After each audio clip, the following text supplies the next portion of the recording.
Friends, நான் உங்கள் நிவேதா. இன்றைக்கு என்ன பார்க்க போகிறோம் என்றால், உங்களின் சிறுநீரகம் சரியாக செயல்படவில்லை என்பதை குறிக்கும் 10 அறிகுறிகள். வேகமாக இயங்கும் இந்த உலகில் நம் உடலில் ஆபத்து ஏற்படும் போது தோன்றும் அறிகுறிகளை நாம் தவற விட்டு விடுகிறோம். நாங்கள் உங்களுக்காக உங்கள் சிறுநீரகம் சரியாக வேலை செய்யவில்லை என்பதை காட்டும் முக்கிய சில அறிகுறிகளை கீழே பகிர்ந்துள்ளோம். தூக்கமின்மை. உங்கள் சிறுநீரகங்கள் சரியாக செயல்படாத நிலையில் உடலில் நச்சுத்தன்மை வாய்ந்தவைகளை சிறுநீர் மூலம் வெளியேற்றாமல் உடலிலேயே தங்கிவிடுகிறது. சரியாக தூக்கமில்லாமை கிட்னி நோய்க்கு ஓர் அறிகுறிகளில் ஒன்றாகும். எச்சரிக்கை. நாள்பட்ட சிறுநீரக நோயால் பாதிக்கப்பட்டவர்கள் பொதுவாக தூக்கத்தில் மூச்சு திணறல் நோயால் பாதிக்கப்படுகின்றனர். ஸ்லீப் அப்னி என்கின்ற நோய் அது தூங்கும் போது மூச்சில் ஒன்று அல்லது அதற்கு மேற்பட்ட இடைநிறுத்தங்களை ஏற்படுத்துகிறது. இந்த இடைநிறுத்தங்கள் சில நிமிடங்களிலிருந்து 1 நிமிடம் வரை நீடிக்கும். ஒவ்வொரு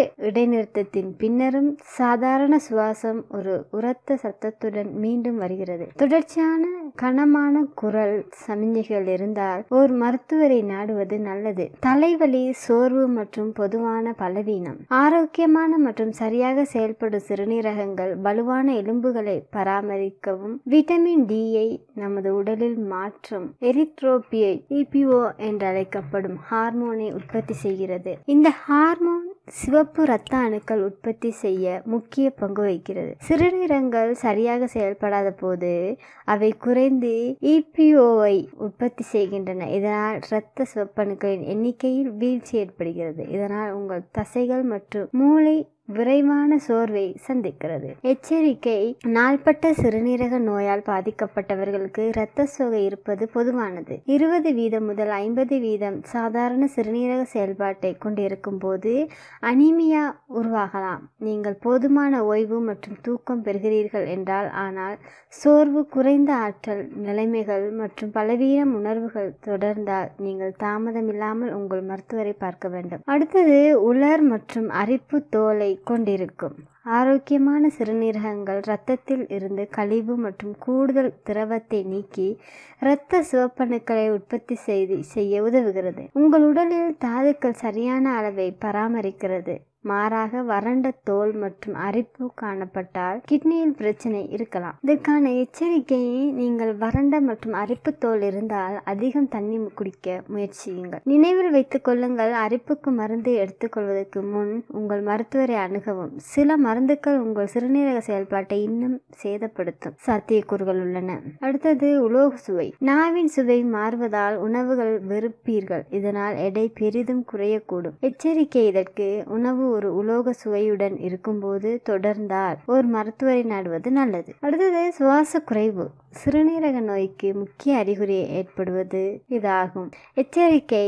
சிறுநீரக செயலிழப்பு மேலும் சில நோய்களுக்கான ஆஸ்துமா மற்றும் நுரையீரல் புற்றுநோய் அல்லது இதய செயலிழப்பு போன்றவை மூச்சு திணறலால் ஏற்பட பல காரணங்கள் உள்ளன. சிரமப்பட்டு மூச்சு விடுவது போன்று தோன்றினால் உங்கள் மருத்துவரை தொடர்பு கொள்ள வேண்டும். அடுத்ததாக, கணுக்கால்களில், கால்களிலும் கைகளிலும் வீக்கம். கைகால்களில் வீக்கம் ஏற்படுவது கிட்னி பிரச்சனைக்கு முக்கிய அறிகுறியாகும். வீக்கத்திற்கு மற்றொரு முக்கிய காரணம் இதயம், கல்லீரல் நோயையும் அல்லது கால் நரம்பு பிரச்சனைகளையும் குறிக்கலாம். இதற்கு எச்சரிக்கை. சில நேரங்களில் மருந்து எடுத்துக்கொண்டும் உப்புவை உணவில் குறைப்பதன் மூலமும் வீக்கத்தை குறைக்கலாம். அது ஏதாவது என்றால் நீங்கள் ஒரு தனி சிகிச்சை வேண்டும். முதுகுவலி. சிறுநீரக செயலிழப்பு வழக்கமான வலுவான முதுகுவலியை ஏற்படுத்தலாம். உதவி குறிப்பு. சிறுநீரக செயலிழப்பு மூலம் ஏற்படும் முதுகுவலியானது உடம்பு வாந்தி எடுத்தல், உயர் உடல் வெப்பநிலை மற்றும் அடிக்கடி சிறுநீர் கழிக்கப்படுதல் ஆகியவற்றுடன் சேர்த்து வருகிறது.